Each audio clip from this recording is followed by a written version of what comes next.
What's up, guys? Talon back at the video. We're going to play a little Battlefield 1. We're going to do a little testing on the RTX 3080. Picked up a new card this morning. It's the EVGA for the Win10 Ultra edition. Went to Microcenter and just on a whim this morning with the brother, and turned out that they actually got some cards in stock, and then the card that I wanted, they had, when I got there, I think they had 10 gigabyte OC cards. I was number 10 in line. I ended up getting the gigabyte card, and then I'm actually going to turn this down a little bit. Man, that is loud. I feel like I turned the audio down. It's just like, let's just do that. So anyway, they had the they had 10 of the gigabyte cards. We were 10 and 11 in line. Got there about a half an hour before the store opened. And unbelievably, there were already still people waiting in line. I'll show you the settings real quick. We're playing in 4K, 144 hertz. Everything is on ultra settings, 100% resolution scale, and it is, I believe, a full server for operations. I thought I was joining Conquest, but I guess I joined operations. I was trying to join a different map actually, and I ended up getting slapped into this map just as the round just ended at the end. So we're playing Ballroom Blitz. But anyway, we got the gigabyte card, and as I was number 10 grabbing my card, the manager came over and said, hey, there's a UPS truck on the way with now for the Win10 Ultras, which is the first shipment Microcenter has ever gotten of those cards. They basically are impossible to find right now. I think a few people got lucky on EVGA, and maybe a few more people got lucky on Newegg. But it's the card I've been wanting to add with the Strix. I already have an XE3. I planned on just giving the gigabyte to a friend. I wasn't going to scalp it or anything like that. So the gigabyte was going to go to a friend who's been looking for a card. He didn't care which one. And my brother didn't want it. He wanted a Strix or For the Win. So anyway, when they announced that they were getting those, we both were like, no way. I came back in, and they let me get back in line with the remaining 7 people that were now there with my brother. I was number 8, and one box luckily had 8 cards in it. So I ended up getting the 8th card again, and got myself For the Win3 this morning. My XE3 is going to be sold. I got a buyer for it, and yeah, this is the new card. The reason I wanted the For the Win, if you look in the top left corner, you'll see up here you got the power limit, the clock speed, the utilization, temperature, then obviously the VRAM clock, and the frames per second and frame time graph. The important thing is that you see I'm drawing all the way up to 400 watts under load. I game at 4K, and with the XE3, the card was limited to about 320 to 330 watts. The power slider on EVGA's XE3 does not work. There's a lot of people complaining about it online. EVGA basically isn't doing anything about it. They said they didn't notice it. I don't know like what the problem is, if they're being limited by NVIDIA, or that they're just trying to create product segmentation between the cards. That's what they've done in the past, and that's what I believe is truly going on here, is they're just creating a product segmentation to sell, you know, For the Win3s, to essentially make them perform slightly better than, you know, in benchmarks and things like that where heavy load is used up, to make the card look better, because realistically the XE3 with the same power limit would perform identical. It's not going to make a difference. Even if they couldn't do the same power limit, which they shouldn't be doing because of the 2 power cables and the PCI Express limitation, they could still give you 375 watts, which they've done in the past on all of their cards with 2 PCI or 2 8-pin cables, and because you get 150 watts per cable, 75 watts from the PCI Express port, and that's where they came up with 375 cards prior. So they could definitely give you 375, and I think the reason they don't want to do it is because it would perform so close to this. You know, 15 watts wouldn't be much, 25 watts. The highest I've seen this card draw up under load is 415 watts, which is just insane. But it's a much thicker cooler on the card, and it can handle it. So it's running 68 degrees Celsius right now. I've got the fans at 70%. It's not, the card is not overclocked, and the power limit is maxed out. So power limit, temp limits are both dragged to the max. And again, the reason I wanted this card is I game at 4K. It's more demanding than if you game at 1440p or 1080p, which you shouldn't be buying a 3080 for that anyway. And yeah, that's, I wanted more stable and higher boost clocks, and I'm getting it. With the other card, I was in the 1800s, even dipping below 1800 at times. I don't know if you guys watched that in my Rainbow Six Siege video. The card would basically, it would dip below 1800 megahertz, all the way down to 1755, and even below that at times. And I kind of brought that up with the EVGA as well. It's not even boosting to its factory boost clock, and it's all because of the power limit. It wasn't getting hot, it was in the 60s. It was simply because it was hitting that power limit wall. So the tough card kind of gets around it, the Strix card obviously gets around it, and For the Win 3 card gets around it because of the power limits. I think the tough has 370 watts max it can pull. The Strix I think is in the 400s, and then this card, the For the Win, I believe is 400 watts as well. I'm just gonna get sniped by that guy, so we're gonna wait. So we just gotta hold him back here. It's kind of boring actually. Kinda don't really enjoy operations. But yeah, I mean, it's performing flawlessly. I've got the frame capped right now at 144 because G-Sync and V-Sync are turned on, so it's doing its job to cap if I'm hitting that. So that's why I'm not going above 144. You can see if I look at the ground, it's not going to go above. And you can see GPU utilization is now dropping because I'm frame capping the GPU to stay within G-Sync. So even on ultra settings with this GPU, I'm just getting insane performance. It's finally a true, you know, 4K 144 hertz experience. You know, with G-Sync and everything turned on, it's just buttery smooth. And realistically, I mean, if you're getting this many FPS, you don't even need to use G-Sync. You could just frame cap, and you basically, I guess in theory, shouldn't see any tearing.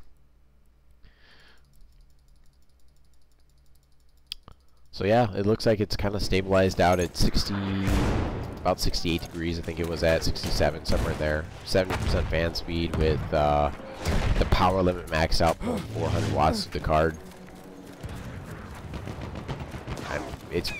This card is just so powerful. It's nuts. I saw that sniper.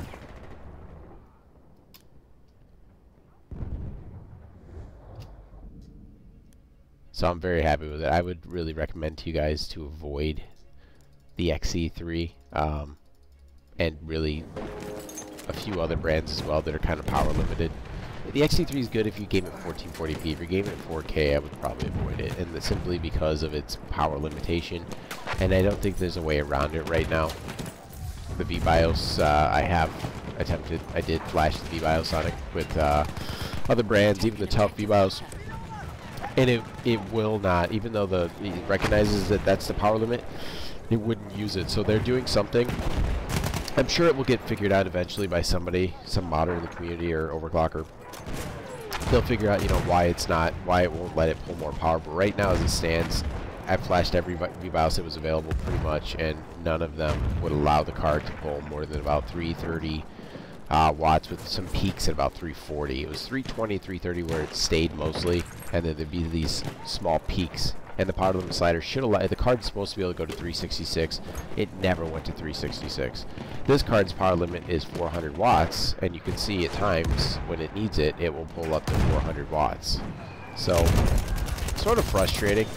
And again, I don't know, the power slider on this actually works, the power slider on that didn't work. So it's hard to say like what's going on, if it's a driver bug, if EVGA is just, you know, if they're just limiting it, if NVIDIA is telling them to limit that because it's their reference design, they're not allowed to use more power. Who knows what it is? I know the tough card technically isn't a reference card, so that it is an aftermarket designed card, so there's a possibility that they're allowing it because that is not a reference card, even though they're selling it at, you know, reference prices. So a lot of the other brands don't really have anything to compete with the tough. I think the tough is the best value card. If I were to be looking for a card and I wanted to spend $699, I would get the tough non-OC and OC it myself for $699. You can't beat it.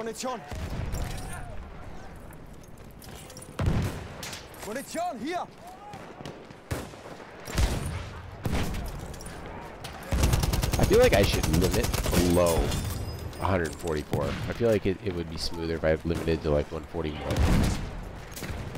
to really. I think there was a video. I watched a video about that or something back in the day. How you're supposed to limit a little bit below.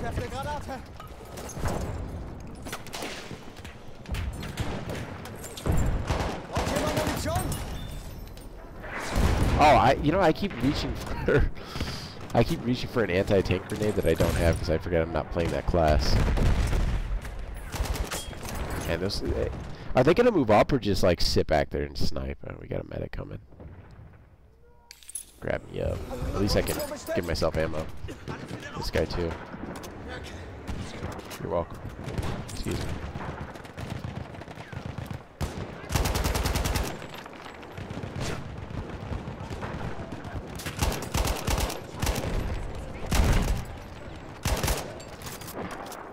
He's hit. Just can't kill him.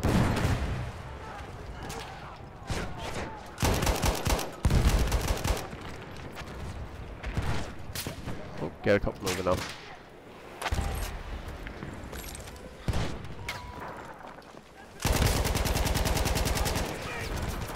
Uh-oh. That's no good. Alive. How do you have a smoke grenade? Or gas grenade, rather. Gas him out.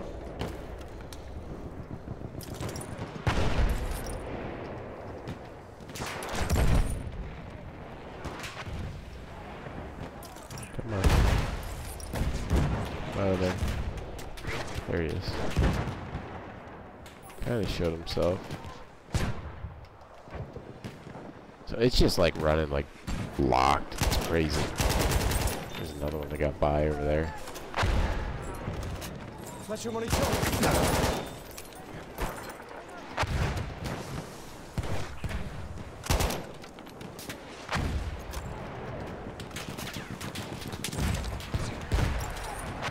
Yes. I don't think I can even go up farther.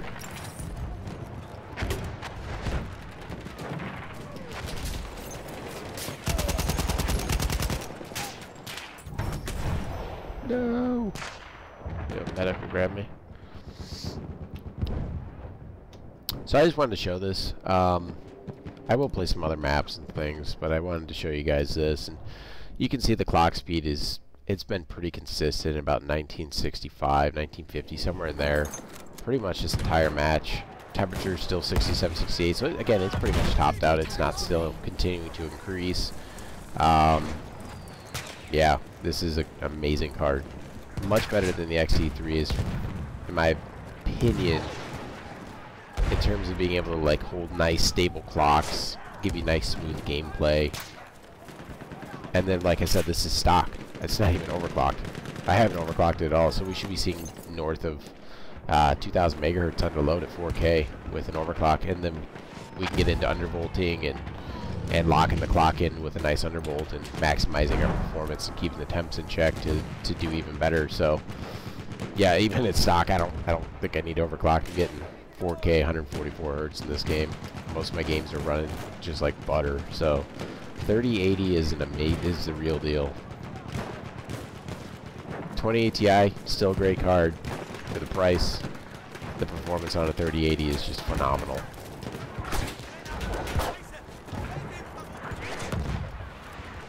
Anyways, guys, I'm gonna end this recording. Keep in mind, I am recording this with Shadowplay. I am at the maximum new preset, which is, I think, 130 or 140 megabit per second. So I am losing, I think it's like 7 to 10 frames a second off of what I would get if I wasn't recording. So pretty much, this game would be probably running at 144 all the time if I wasn't recording with Shadowplay. So another thing to keep in mind. I'm gonna keep putting more videos up. I'm gonna try and get some, I think, Warzone up and probably Battlefield V, and then maybe some other games. Maybe I'll even do Tarkov. I've played Tarkov a little bit, but I kind of suck at it. I'll catch you guys in the next video.